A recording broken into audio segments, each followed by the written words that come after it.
Et yop la famille, j'espère que vous allez bien. Aujourd'hui on se retrouve pour une petite vidéo sympathique. Toujours accompagné de Oxycar, notre nouveau partenaire. Donc un grand merci à lui. Aujourd'hui on va s'attarder sur cette petite GTI. Donc on est sur une Polo GTI en 200 chevaux, boîte automatique. Très très belle voiture. Avec les jantes qui sont en option. Donc tu vas voir. C'est vraiment un très très beau modèle.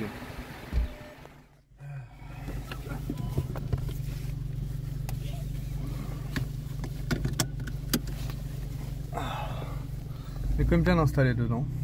Ouais, c'est confort, hein. Ça, en fait, c'est très polyvalent comme véhicule. Ouais. C'est très polyvalent parce que tu as le confort, la fiabilité, mais tu as aussi la sportivité. Parce que c'est quand même un véhicule qui fait donc 200 chevaux. C'est traction, donc ça reste quand même joueur.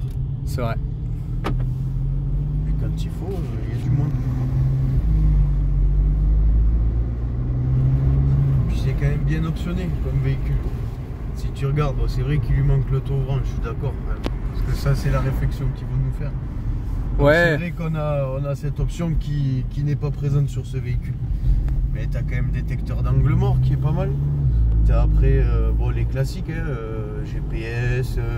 Là, tu peux connecter le téléphone, là, comment ils appellent ça, Apple CarPlay.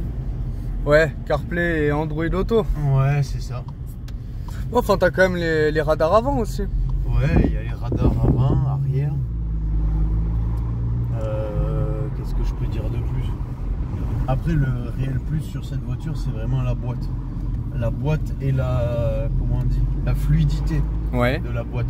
Tu vois, Tu sens pas les rapports, ouais. T'as rien, ça passe comme dans du beurre. Non, c'est une voiture qui est agréable. Ouais. Puis c'est d'une maniabilité, vraiment en termes de direction, tu vois, c'est précis. Tu forces pas, quoi. Ça glisse tout seul. Tu as quand même là, le virtual cockpit aussi, qui est une option. Permet, en plus tu peux changer la vue là, si tu veux, tu mets le GPS au milieu. Si tu veux, en plus c'est toi qui choisis, c'est configurable.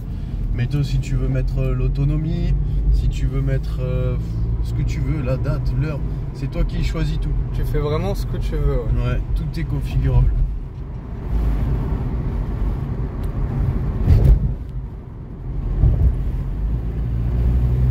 Voilà. On se régale le plus, c'est sur ce genre de petite route. Parce que là, tu as le bon châssis, ça répond bien. Les trois quarts du temps, t'as personne. C'est là où vrai que c'est l'avantage. Moi, j'aime bien faire les essais ici parce que t'es tranquille. Ça te permet de savoir si, Voilà, si le véhicule fonctionne correctement. Exactement. Puis tu mets personne en danger, quoi. Non, bah clairement. C'est la fiabilité. La fiabilité tout en s'amusant un petit peu. C'est ça. Et puis encore une fois, l'avantage de faire ces essais dynamiques, on est toujours dans le respect des véhicules, le respect des temps de chauffe. Mais l'avantage, c'est vraiment de cerner si le véhicule a un problème ou pas par rapport à ta clientèle.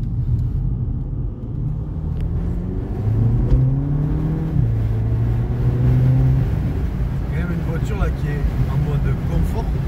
Ouais. Et tu vois que quand même elle répond assez bien. Bah même en confort, tu sens qu'elle en demande. Ouais, c'est ça. C'est exactement ça. Et t'as pas besoin d'appuyer comme un tabanas, comme on dit chez nous. Ouais.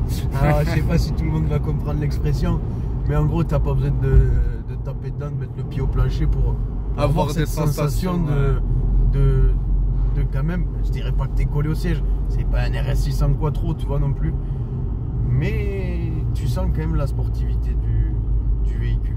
Ouais, c'est joueur. Là, on va juste faire un petit demi-tour des familles. Puis si on change de mode, donc Donc là, ce qui est bien, c'est que sur ce véhicule, donc on est sur un 4 cylindres. Ouais. Tu as le mode éco. Mode éco où du coup la voiture tourne sur 2 cylindres.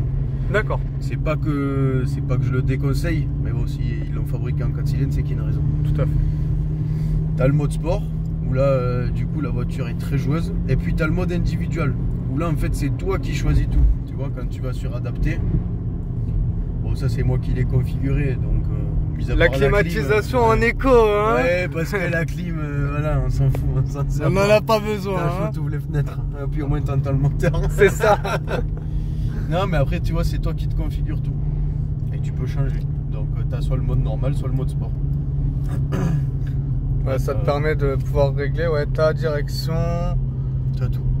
T'as La vraiment direction en totalité. mode sport, elle est un petit peu plus raide. Ouais. En mode normal, c'est beaucoup plus souple. Ouais. Ça te permet, tu vois, quand tu rentres dans les virages, d'avoir quand même quelque chose d'assez raide. C'est plus rigide à la conduite, ouais. Ouais, c'est ça. Donc c'est quand même un mode qui est sympathique. Puis bon, je trouve que c'est sympa, quoi. Tu peux te configurer un peu comme tu veux. C'est ce que j'allais te dire, c'est bien de. Tu redécouvres ta voiture de plusieurs manières. Ouais, c'est ça. Et puis t'as quand même le son du moteur qui change aussi. T'as des petits retours, oh, c'est pas phénoménal, hein. Mais t'as quand même des petits retours. Quand elle est chaude, ouais. Oh ben là on y est. Hein. Là on a quand même fait tourner un petit moment avant la vidéo. Elle est restée tourner chez mon fournisseur de pièces pendant que j'étais en train d'acheter. Donc ouais, ça s'entend. ouais, t'as un petit paf. C'est pas phénoménal comme je dis, étant donné que c'est une voiture d'origine. Pas sur un pop and bang De compète. mais c'est d'origine, quoi. C'est pas les pop à EMS Motorsports.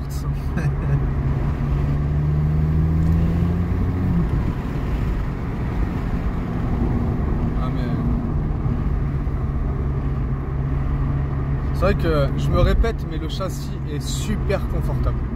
Même en mode sport, le châssis est très bon.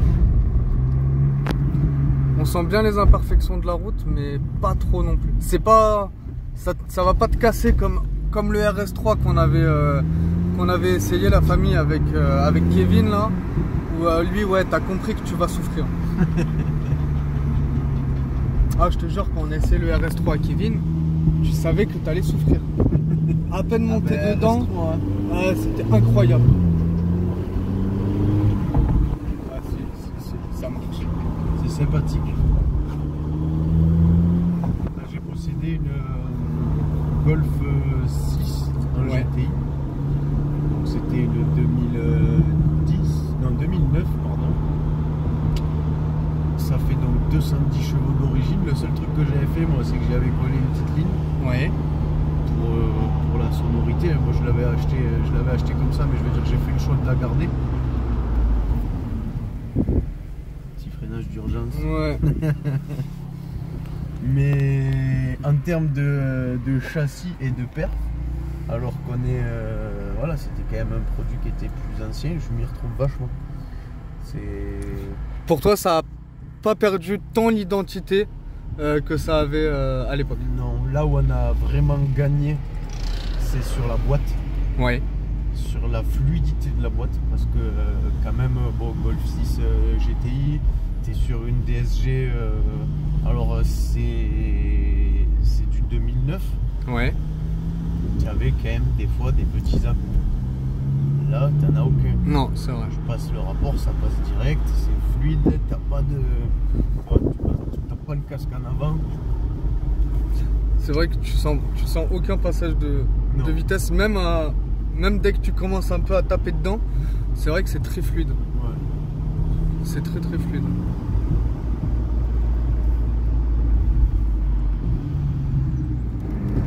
Ah. Là, Quentin s'énerve un peu. Ah, moi, c'est les petites routes que j'aime. Je suis pas fan des autoroutes et compagnie, moi, ça m'endort. T'as raison. On est plus vif dans les virages. Ah si, ça fait un beau bruit.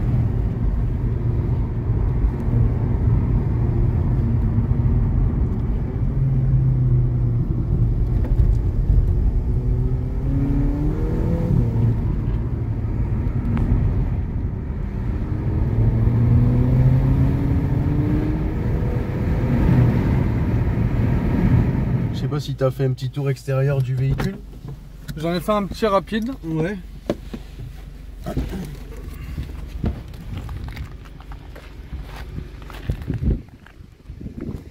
Donc voilà, on a les jantes qui sont en option. C'est les Brescia, ils appellent ça. Qui sont très belles. Ouais. En biton comme ça. Exactement. 18, piano black et argent. Du moins aluminium brossé. On a un coffre, bon là il y a quelques pièces mais qui restent quand même assez fonctionnelles. Ouais, tu mets, mes petits flyers. Tu mets quelques valises. Ouais, t'as les sièges qui sont rabattables aussi si t'as besoin de faire de la route. Et les 5 portes, c'est quand même un réel avantage avec pour les familles des fixations isofixes à l'arrière. La voiture est clinique. Ah oui, bah 31 000 km.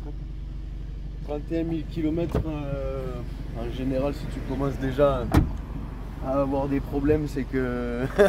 c'est que t'es pas soigneux. Ouais, c'est ça. La petite plaque GTI comme on aime. Avec vraiment tout l'intérieur. Finition GTI. Donc ça, tu me disais, ce qui est en gris là, que tu peux retrouver de l'autre côté, ça existe aussi en rouge. Ouais, ça existe aussi en rouge. C'est un peu une matière mate au toucher. Ouais. Un peu, ouais, c'est pas du lisse comme ça. Ça existe en rouge aussi. Ouais. C'est too much, tu m'as dit. C'est pas, voilà. Moi personnellement, je préfère le côté un petit peu plus sobre. En gris classique, quoi. Voilà. Après, chacun les goûts et les couleurs, ça se discute pas. Hein. Ah bah clairement. Ouais. Elle a une ligne. C'est sympa, ouais, comme petite voiture. En termes de gabarit, je veux dire. Bah clairement. Est-ce que tu nous ferais écouter le bruit de dehors, voir ce que ça nous donne? Bien sûr.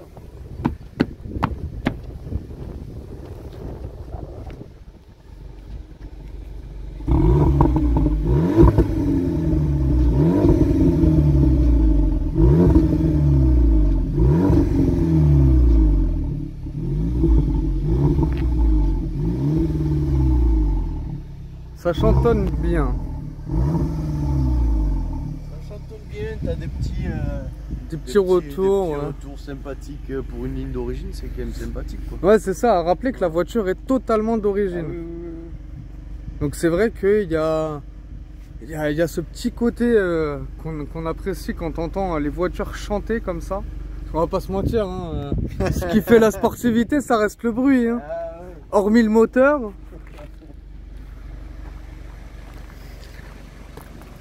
T'as le petit béquet qui est sympa, t'as le rappel du nid d'abeille aussi à côté du pot d'échappement sur le dessous.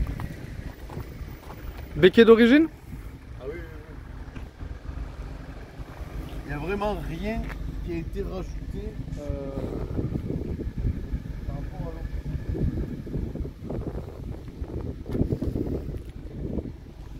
Non, c'est un super bon produit. Encore disponible pour le moment chez Oxycar. Profitez-en parce que je pense que ça va vite partir. Ouais, j'ai un petit peu de monde dessus, une visite qui est programmée pour fin de semaine ou le week-end. Ce week-end qui arrive. Bah écoute, je suis sûr qu'elle va trouver vite nouveau propriétaire. Justement, la personne hésite entre celle-là ou la Clio 4RS. Ah, la Trophy? Les deux se valent, hein, à peu près en termes, autant en termes de perf que de prix d'ailleurs. C'est vrai. C'est vrai que la Trophy est pas mal aussi. Un petit peu plus grande, Oui. un peu plus large. Mais ouais, ça doit se valoir, ouais. Ça doit être des bonnes caisses. Ouais, je confirme. Bon les gars, j'espère que la vidéo vous a plu. N'hésitez pas à aller checker tous les réseaux en description. N'hésitez pas à aller jeter un coup d'œil sur le site internet Oxycar, sur la page Instagram Oxycar. Un grand merci à toi Quentin. Avec plaisir. pour cet essai. À très bientôt. À très bientôt. Un grand merci à Quentin parce que c'est grâce à lui qu'on peut faire des essais comme ça. On va continuer sur cette lancée. On va essayer de vous retrouver des petites pépites, des véhicules qu'on voit pas partout. Et si jamais dans la vidéo qu'on a fait avant, sur le parc, il y a un modèle en particulier sur lequel vous voulez qu'on fasse une vidéo, n'hésitez pas à nous le dire. Et puis comme ça, ou même s'il y a un véhicule que vous voyez sur le site internet, vous voulez en savoir un petit peu plus, vous voulez qu'on fasse une vidéo de présentation, vraiment ça sera avec plaisir. Voilà, bah les gars, Quentin a parlé. Je vous laisse l'harceler, hein. Il y aura tous les réseaux en description. Pareil pour moi, je vous laisse tous les réseaux en description. N'hésite pas à lâcher un gros like, à t'abonner, à partager, à suivre et donner de la force un maximum. Et les gars, je vous laisse là-dessus. On se retrouvera la prochaine fois dans une autre voiture. Pourquoi pas la RS Trophy, à voir. Pourquoi pas. Si elle est toujours dispo. Et puis voilà. Bonne semaine les gars. Bisous à tous. À la prochaine.